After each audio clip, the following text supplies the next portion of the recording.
अस्सलाम वालेकुम। अब घर पर ही बनाए कुछ ही मिनटों में बहुत ही ज़ायक़ेदार, एकदम झागदार गन्ने का जूस बड़ी आसानी से।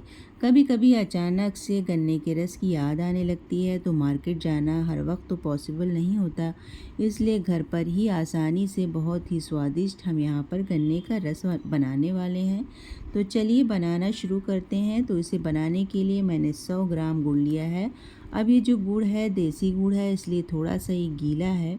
अब गुड़ को हम चाकू से यहाँ थोड़ा सा क्रश कर लेते हैं, यानी बारीक बारीक टुकड़ों में काट लेंगे।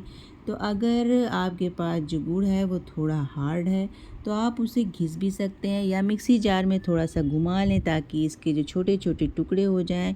तो ये जो गन्ने का रस है ना, हम यहाँ पर बिना गन्ने से बना रहे हैं, इसके लिए हम यहाँ पर गुड़ का इस्तेमाल कर रहे हैं। आप सभी लोग जानते हैं कि जो गुड़ होता है वो गन्ने से ही बनता है, इसलिए आपको इसका जो टेस्ट है ना, बिल्कुल गन्ने के रस जैसा ही आने वाला है। तो इस क्रश किए हुए गुड़ को हम डाल देते हैं एक बोल में, और अब हम इसमें डाल देंगे पानी। तो मैं यहाँ पर 1 कप पानी डाल रही हूँ, लेकिन पानी हमें ना तो गर्म लेना है और ना ही बहुत ज़्यादा फ्रिज का ठंडा पानी लेना है, नॉर्मल वाटर का ही यूज़ करना है। अब एक बार इसे अच्छे से मिक्स कर लेते हैं, यानी गुड़ और पानी को हम चलाते हुए अच्छे से मिक्स कर लेंगे और तब तक चलाएंगे जब तक ये गुड़ पानी में अच्छे से मिक्स नहीं हो जाता। तो आप यहाँ पर गर्म पानी का बिल्कुल ही यूज़ ना करें, नहीं तो आपके गन्ने के रस का टेस्ट है ना वो बिल्कुल ख़राब हो जाएगा।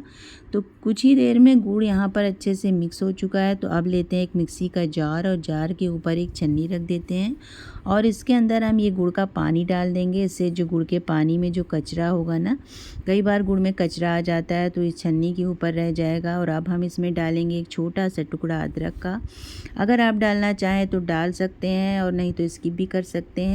और इसे मैंने ग्रेट करके डाला है और उसके साथ ही मैं यहाँ पर डाल दूँगी कुछ पुदीने के पत्ते, जिसे मैंने अच्छे से वॉश कर लिया। और इसी के साथ मैंने यहाँ पर 2 नींबू डाल दिया है। अगर आपका नींबू बड़ा हो तो 1 डालिएगा। तो इसे भी मैं छान लेती हूँ ताकि इसमें जितने भी बीज हों छन्नी के ऊपर ही रह जाएं।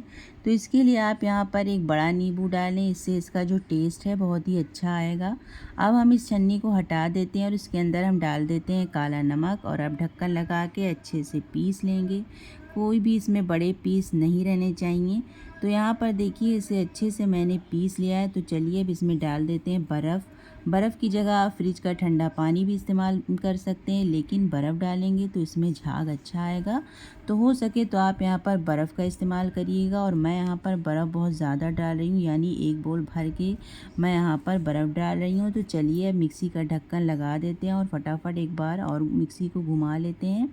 तो चलिए जार का ढक्कन खोल कर देख लेते हैं कि हमारे यहाँ पर गन्ने का रस बनकर तैयार हुआ है या नहीं। तो लग रहा है ना गन्ने के रस जैसा झागदार। तो चलिए अब ठंडा ठंडा इसे सर्व कर लेते हैं।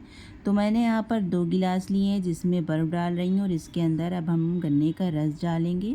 तो लग रहा है ना बिल्कुल कलर भी वही आया है जैसे हम मार्केट में गन्ने का रस पीते हैं।